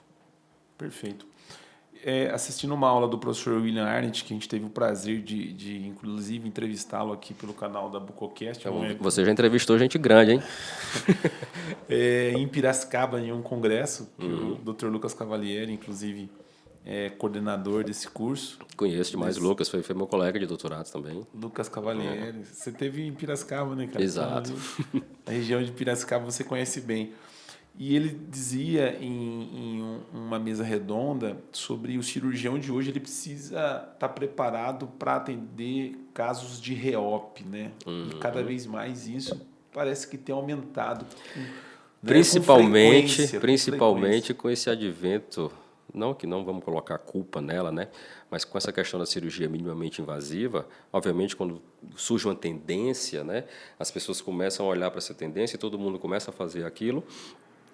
E alguns infortúnios vão acontecer. Então, como você falou, o cirurgião tem que estar cada vez mais preparado para fazer casos de reop, e é verdade, né? Então, isso, eu tenho visto alguns casos a mais de reop, ou seja, porque a cirurgia ortognática está sendo cada vez mais realizada, isso é ótimo, ou seja, porque, volta um pouco àquilo que eu falei, tem coisas que eu acho que não deveriam ser ensinadas para quem está começando, né? Ou a pessoa que está começando tem que ter esse discernimento de ainda não é para mim isso daqui, deixa eu ir, né, com mais calma. Então, realmente tem aparecido, tem surgido, né, mais casos de reop que você precisa intervir, não porque o paciente não gostou do resultado estético, mas porque realmente o resultado oclusal está muito pobre, ficou muito pobre, ou porque falhou a fixação soltou, enfim, diferentes situações, mas isso tem acontecido e o cirurgião tem que estar preparado para resolver também. A formação do aluno, você acha que isso é um... É importante um aluno ver, né, as complicações, né, e como resolvê-las, né? Obviamente isso não deve ser o dia a dia, né, do seu dia a dia, não. Mas por isso que uma formação nos moldes de uma residência ela é importante, porque a resolução de complicações, né, de falha de fixação em cirurgia ortognática envolve também os conceitos de trauma facial, né? De fixação de trauma facial com placas mais robustas. Então, essa formação não é à toa que é uma formação dos moldes de residência, é a formação ideal de 3 ou 4 anos. Isso vai ajudar, né? Eu até brinco que você não aprende a andar andando, você aprende a andar primeiro engatinhando. Você não aprende a correr correndo, você primeiro anda, para depois você correr. E você não aprende a voar voando, você primeiro corre, para depois você conseguir voar. Então é isso, uma coisa de cada vez. Professor, você tem assim, trabalhado muito a parte das cirurgias cosméticas associado à cirurgia ortognática. A gente conhece muitos cirurgiões que ainda não entrou nessa era, vamos dizer aí, das cirurgias cosméticas, enfim. Cada um aí busca trabalhar dentro daquilo que entende que é melhor para a sua carreira. E dentro das cirurgias cosméticas de face, tem uma área que a gente percebe que na cirurgia convencional aparece muito problema e reclamação de paciente que é com relação ao nariz, né? E que está dentro das cirurgias cosméticas de face. Como que você enxerga esse ponto importante na face, já que quando você faz a cirurgia ortognática, já não seja ela minimamente ou convencional, tende a mudar a anatomia do nariz, né? Como que você trabalha os seus pacientes com relação a essa questão, que é uma preocupação e que parece que é onde que muda totalmente ali a face do paciente, o nariz ele mostra bastante a cirurgia, né? Isso é uma pergunta importante e tem muita relação com a cirurgia ortognática, né?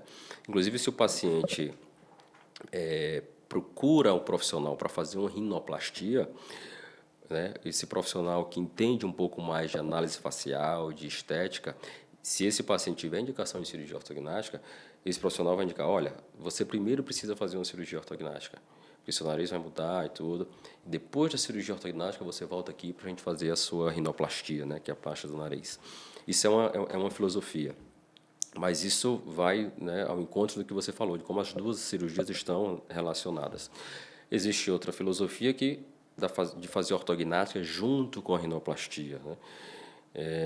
Que é possível também? Que é possível desde que o cirurgião entenda o que a ortognática vai fazer com o nariz em termos de remanescente de septo e o o nariz daquele paciente precisa. Se é um nariz que você vai precisar abaixar o dorso do nariz, seja fazendo uma preservation, né, com a rinoplastia, né, preservadora, vamos dizer assim, ou você vai ter que fazer uma rinoplastia estruturada, utilizando cartilagem de septo para estruturar a ponta do nariz. Então, o cirurgião precisa, se ele for querer fazer a rinoplastia junto com a ortognática, ele tem que entender o que a ortognática vai fazer com o nariz e o que o nariz do paciente precisa, certo? Se eu vou precisar de cartilagem de septo para estruturar a ponta, se eu vou apenas descer um pouco o dorso raspando, se eu vou precisar abrir o teto, né, da cavidade nasal para descer um pouco mais esse dorso, então tudo isso tem que estar na visão do cirurgião que deseja, que vai querer fazer os procedimentos em conjunto.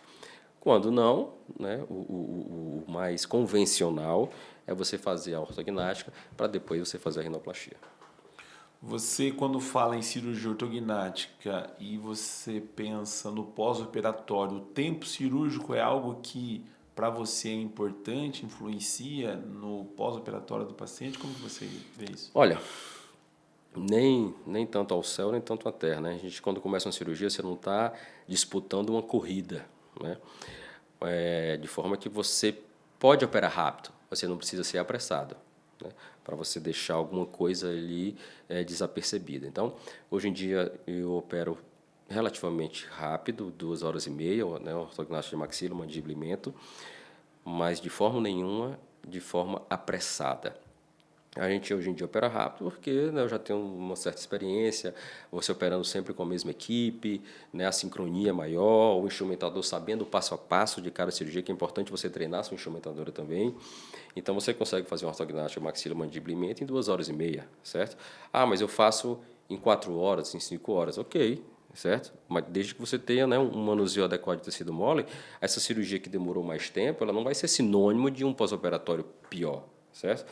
O que não pode é você fazer uma ortognática em 2 horas e meia de forma apressada, atabalhoada, onde você vai negligenciar alguns pontos. Isso que não pode acontecer.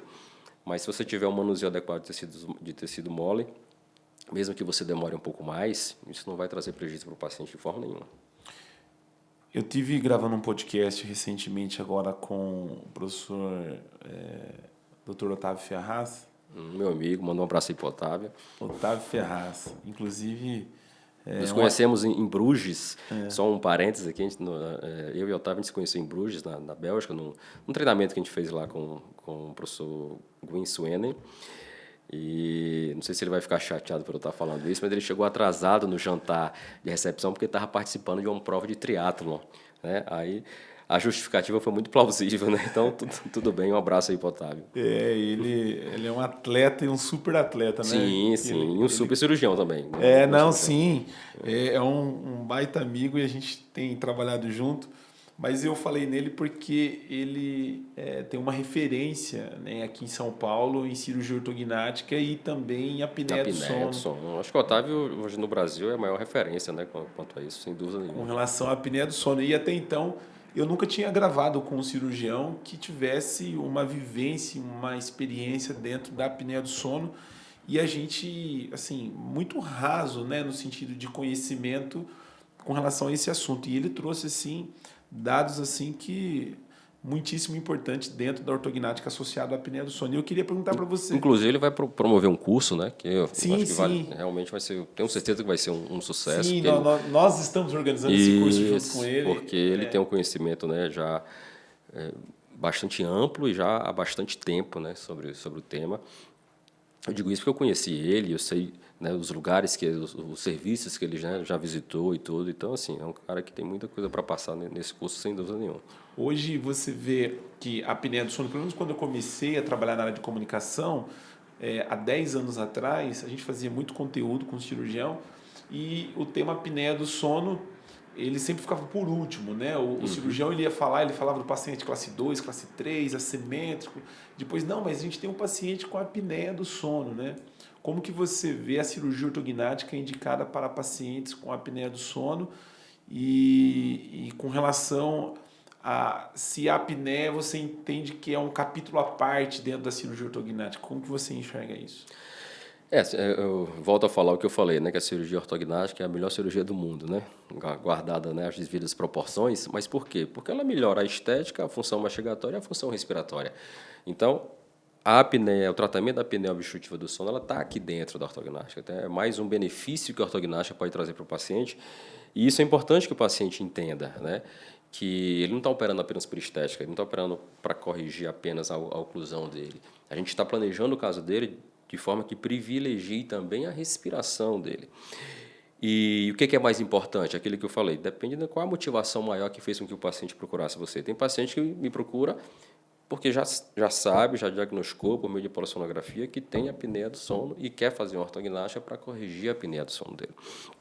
Então, é um capítulo à parte? É um capítulo à parte, porque você tem que colocar para o paciente que a melhora da respiração dele vai trazer uma taxa de sucesso, embora algumas vezes não possa curar de fato, se você usa a polissonografia como única referência para a cura desse paciente. Mas que muitas vezes, né, na grande maioria das vezes, vai sim realmente melhorar a qualidade de vida do paciente, vai melhorar o sono. É o que a gente chama de que a taxa de sucesso é diferente da taxa de cura. E é um capítulo à parte porque a motivação maior do paciente é sono. E muitas vezes é um paciente que já tem mais idade. Eu acho que o paciente mais idoso que eu já operei tinha 69 anos. E foi uma ortognática para tratar a apneia do sono. Então, é sim um capítulo à parte, que você está muitas vezes operando um paciente que tem já, né, uma idade um pouco mais avançada. A recuperação é diferente.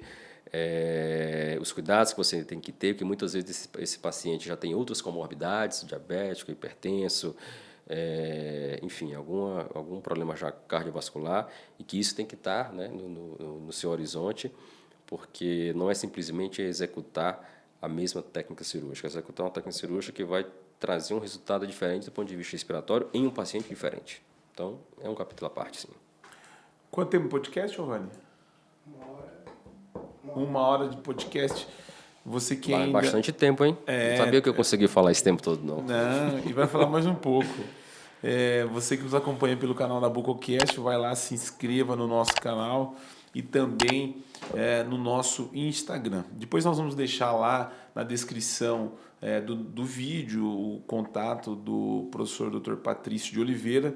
Para você que nos acompanha, se você também é paciente, a maior parte aqui são alunos de residência e cirurgiões, mas também tem o contato lá do professor para você, de repente, tirar alguma dúvida.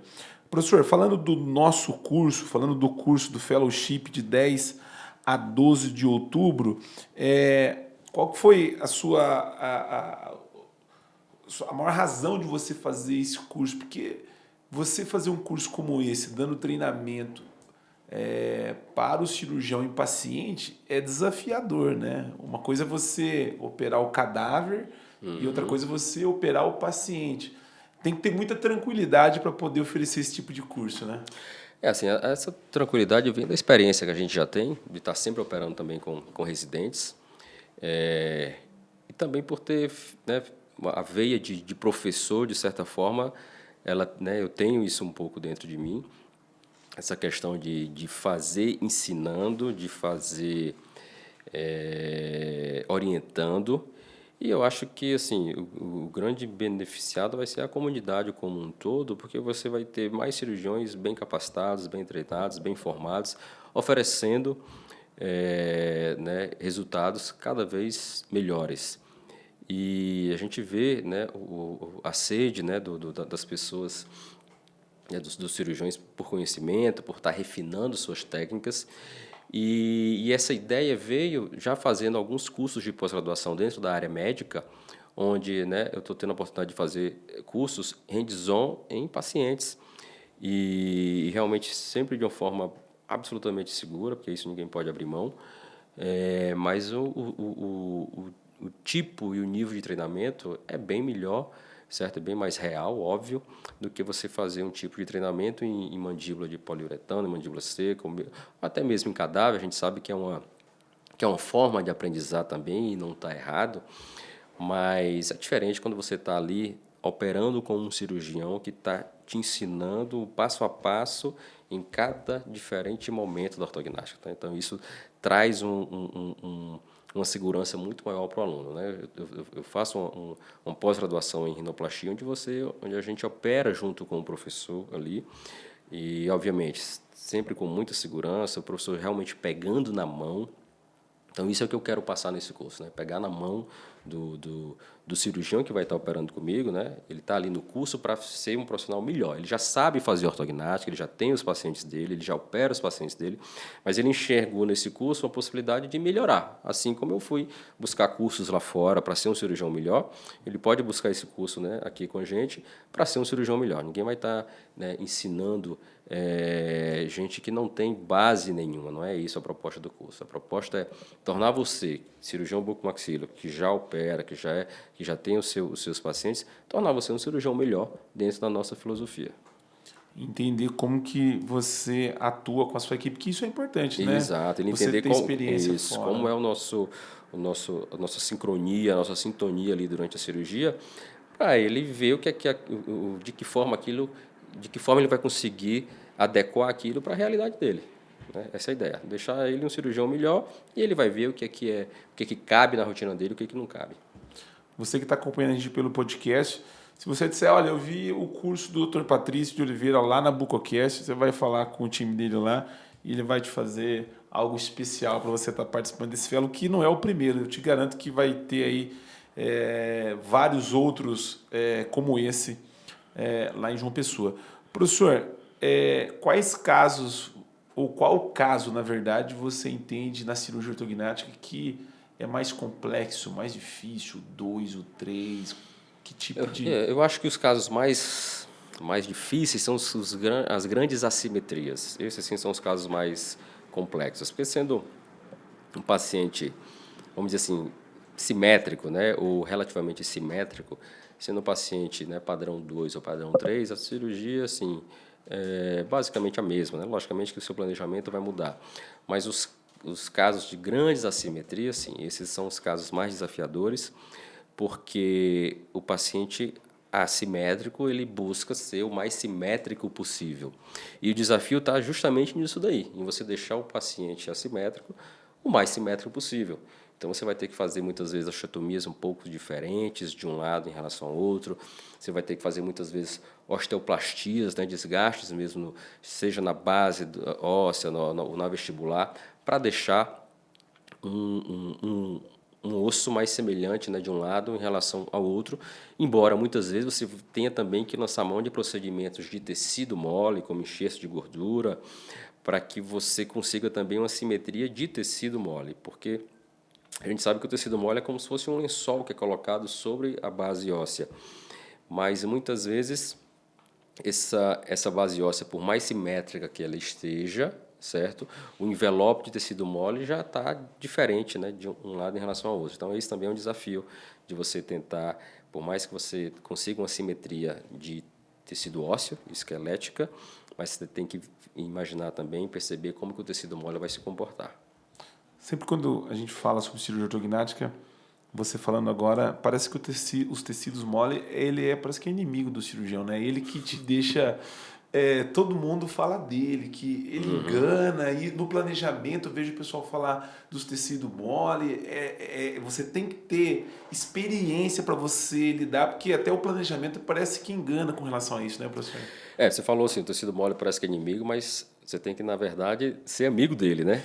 Porque hoje em dia, né, principalmente para quem segue a filosofia do Arnett, o que a gente procura se fazer é uma análise cefalométrica de tecido mole, que para mim foi a grande, né, genialidade do Arnett, foi tentar quantificar esses tecidos moles de uma forma que você possa ter um norte. É um norte, uma orientação, né? Mas você não pode também levar isso a ferro e fogo. Então, você vai utilizando um pouco da sua experiência para tentar, né, perceber como que aquele tecido mole vai se comportar. Então, essa é a ideia, é deixar o tecido mole seu amigo, você quantificando, né, você tendo como quantificar como que ele vai se comportar. Dentro do curso, você vai utilizar a cirurgia 100% piezo. Eu tanto uso serra como uso piezo. Para o aluno ter, ele Isso. ter a vivência Das das duas duas coisas. uso serra, uso piezo, uso broca em alguns casos. Que o piezo às vezes não é a realidade, dependendo da região onde esse cirurgião esteja. Né? Dependendo da região onde o cirurgião esteja, o piezo não é realidade. Inclusive, já fiz alguns treinamentos fora e que o cirurgião, por opção individual, não usa piezo, entendeu? Ou ele usa piezo só em determinados momentos da cirurgia, que é essa a ideia. Eu uso piezo, sim, mas só em alguns momentos da cirurgia, não na cirurgia inteira. O aluno precisa ter essa vivência e essa experiência aí, porque às Isso. vezes, dependendo da região, ele não tem essa realidade. Na sua carreira, você operou mais 2, mais 3? Que tipo de paciente você mais operou de ortognática? Não vou saber te dizer, porque o Brasil, né, a população é muito miscigenada, então tem de tudo. Tenho 2, tenho 3, mas o que eu vejo é que o paciente classe 3, né, com a mandíbula bem projetada, ele entende melhor que ele precisa de ortognática, ele procura mais, porque aquilo, para ele visualmente, talvez agrida mais ele, então ele procura mais, ele está mais aberto à resolução. O paciente classe 2, muitas vezes, padrão 2, ele nem sabe que é padrão 2, né? Às vezes ele só acha, ele não consegue se ver de perfil, e aí quando a gente mostra para ele que a gente vai corrigir a mordida dele, mas que o perfil dele também vai mudar, ele começa então a se perceber melhor e a perceber os outros. Ele chega no consultório falando, doutor, depois que você me falou aquilo, eu passei a prestar atenção nas outras pessoas também, e eu vi que minha prima também é assim, ou minha mãe, eu acho que é por isso que eu sou assim também, né? Então, aparece de tudo, na verdade. Eu vou fazer uma pergunta que eu nunca fiz para nenhum cirurgião aqui, e você estava falando e me veio essa pergunta. O que é mais difícil, você avançar ou você recuar, seja a mandíbula ou a maxila dentro da ortognática? Olha, em relação à mandíbula, assim, tanto o avanço como o recuo, a cirurgia é basicamente a mesma. Agora, se for grandes avanços, né, que pode ser que você precise mudar um pouco a sua técnica de fixação, isso sim vai trazer mais dificuldade.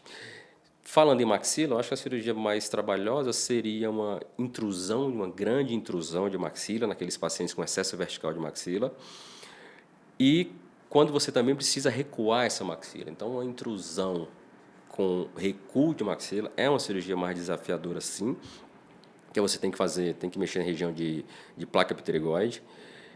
Seria uma cirurgia realmente assim mais complicada, que traz um nível de dificuldade maior. Quando você fala em maxila e mandíbula, onde que você percebe que o aluno tem mais dificuldade de acesso e operar? Na verdade, assim, eu acho que o aluno, ele dentro da ortognática, o objetivo maior dele é fazer a mandíbula, certo? Ele tem essa tara de querer fazer a mandíbula. Mas eu acho que a cirurgia da maxila é a cirurgia mais difícil, porque a cirurgia da maxila você tem que ter mais percepção, mais um detalhamento maior da posição da maxila, posição da linha média, correção de quente, se não está tendo nenhum contato posterior, que vai dar uma mordida aberta no pós-operatório. Então, eu vejo que o aluno, muitas vezes, ele passa a cirurgia da maxila, aquilo para ele não interessa muito, porque ele está mais focado em fazer a osteotomia sagital. Mas eu, particularmente, acho a cirurgia da maxila com muito mais detalhes e mais trabalhosa. E quando erra na cirurgia ortognática, onde você enxerga no seu ponto de vista, quando você chega os reop para você lá, você faz ali um diagnóstico, onde que você percebe que o cirurgião às vezes acaba escorregando. Olha, é difícil você assim falar isso, né? Porque às vezes o cirurgião não teve culpa nenhuma, às vezes o paciente não seguiu as recomendações, né? De uma dieta líquido-pastosa no tempo adequado para que aquele osso pudesse consolidar. Às vezes você percebe que a fixação falhou por algum motivo. Será que o paciente voltou a mastigar antes do tempo? Será que foi realmente bem fixada essa mandíbula? É difícil você assim entender exatamente o que aconteceu, porque várias coisas podem ter acontecido, né? Pode ter acontecido uma mistura de tudo, o paciente não seguiu as recomendações direitinho, a fixação não foi muito bem realizada, então uma coisa levou a outra, então é difícil você falar. Algumas vezes a gente até imagina o que pode ter acontecido, mas é difícil, né, dizer. A ortodontia talvez entraria se operar antes da hora, de repente o caso não está pronto. Faz sentido nenhum problema eventual também? É por isso que eu comentei, né? O benefício antecipado não é para qualquer paciente nem para qualquer cirurgião. Então, às vezes, correr para operar logo o paciente vai aumentar muito a tua margem de risco. Esses dias mesmo eu recebi uma paciente que ela veio dos Estados Unidos e só ia ficar 15 dias ou um mês aqui no Brasil. E ela chegou sem preparo ortodôntico nenhum, sem aparelho nenhum, e disse que já tinha conversado com o cirurgião, que ele tinha falado que ia conseguir operar ela nesse período. Dentro de um mês, ela sem preparo ortodôntico nenhum, sem aparelho nenhum.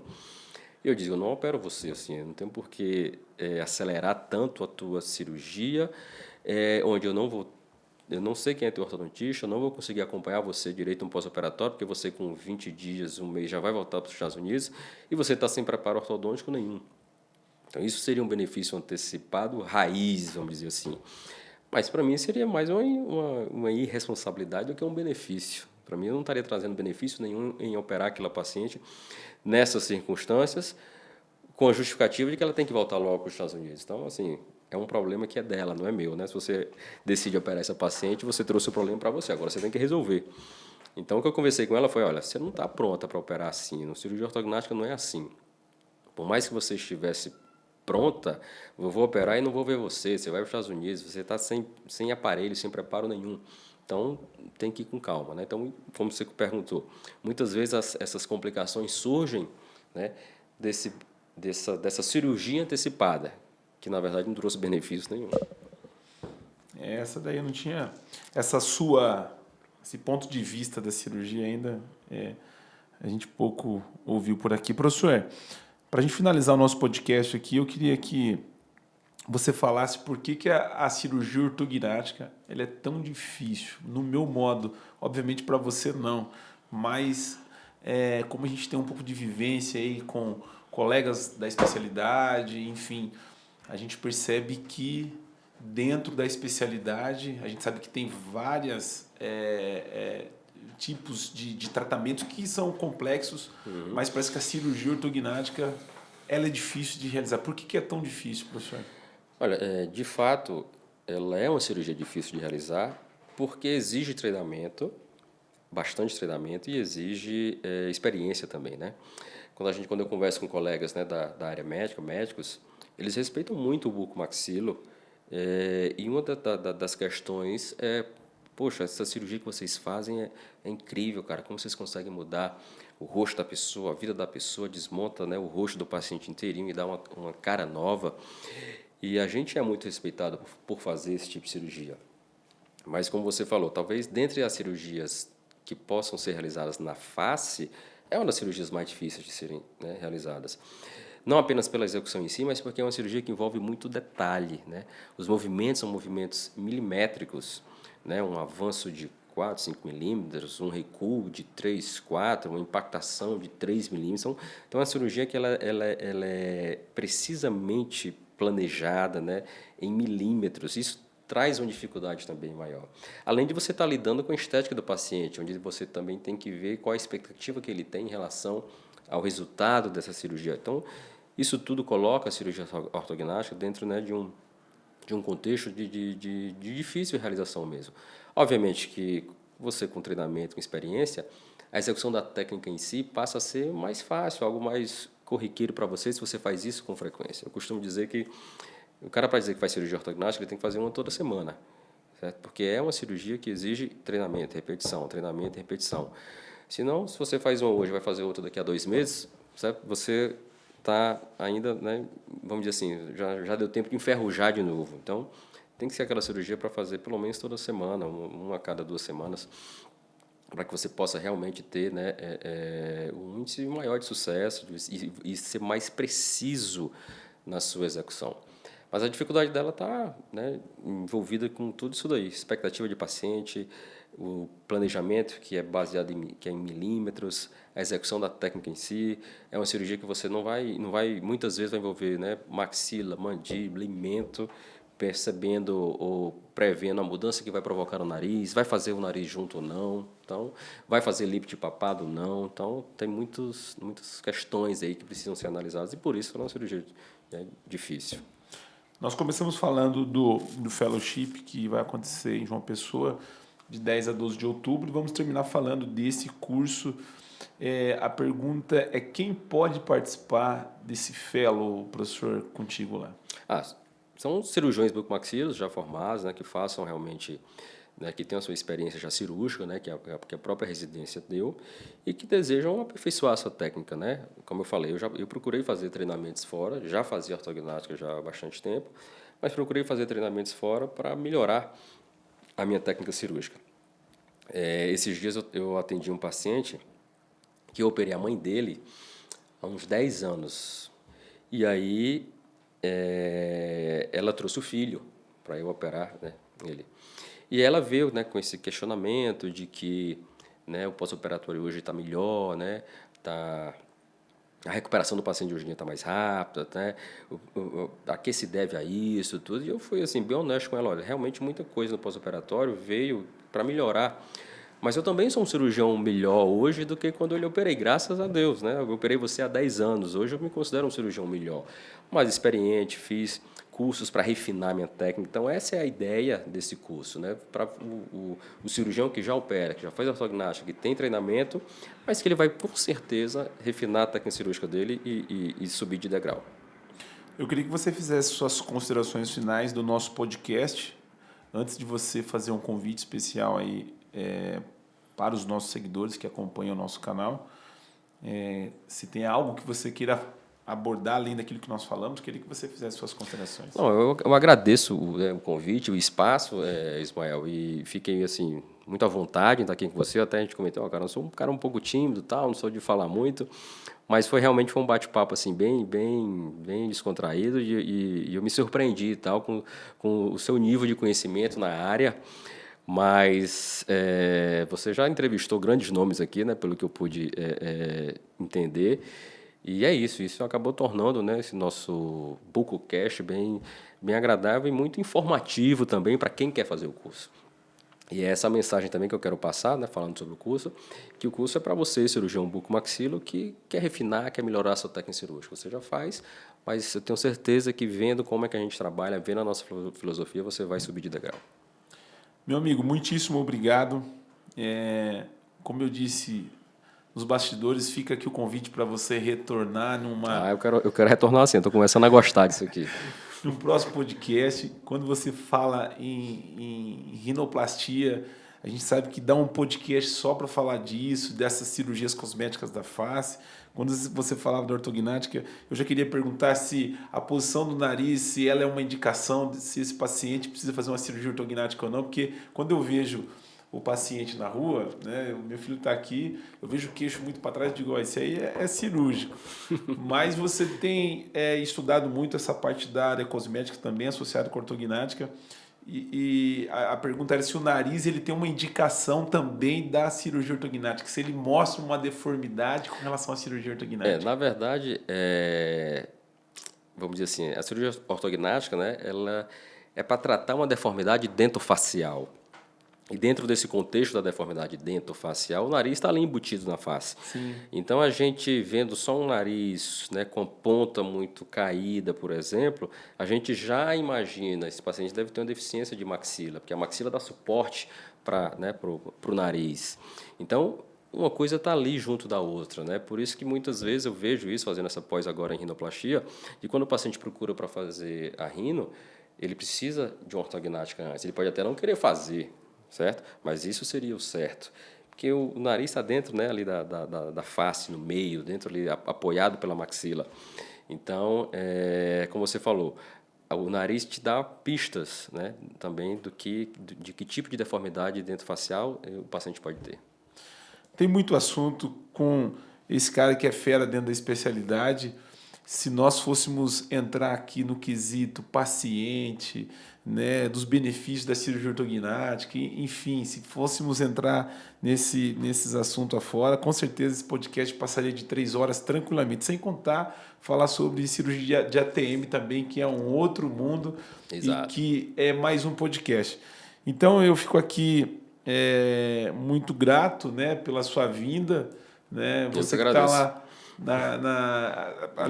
João Pessoa, Recife, né?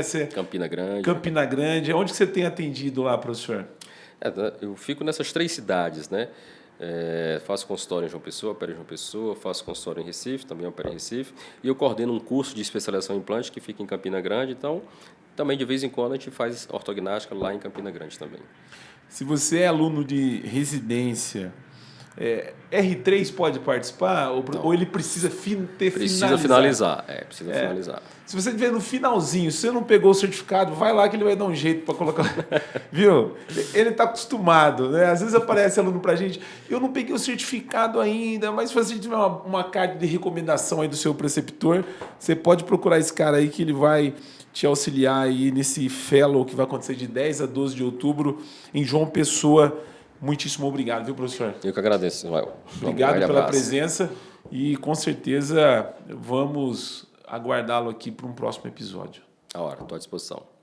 Você que participou com a gente desse episódio da BucoCast, nós vamos deixar aqui na descrição desse podcast, tudo sobre o curso que vai acontecer lá em João Pessoa, com o professor Dr. Patrício de Oliveira. Esse cara é fera, viu, gente? Não conheci ele ainda. E sem demagogia, o homem tem uma caminhada longa dentro da área acadêmica, um estudioso, um pesquisador e especialista em cirurgia ortognática e outras áreas também, que nós vamos deixar na descrição aqui também, seu Instagram, seu contato. E até o nosso próximo episódio.